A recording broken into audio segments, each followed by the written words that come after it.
สบายดีมื้อนี้มีพาทุกคนมาเบิ่งโรงงานน้ำแข็งเนาะทุกคนเนาะอันนี้เป็นโรงงานน้ำแข็งอยู่แถวบ้านมีอีกแหละ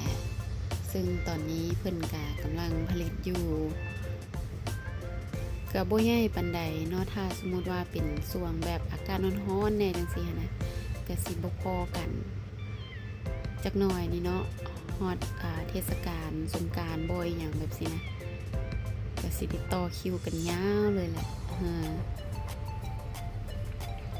ในนี้นอกจากน้ำแข็งหลอดใหญ่แล้วเพิ่นก็ยังบดเป็นหลอดน้อยๆให้เฮาอีกได้ทุกคนวันนี้กะเอมมี่ก็ซื้อน้ำเพิ่นไป2 ถุง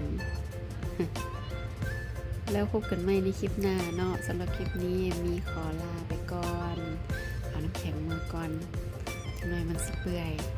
บ๊ายบาย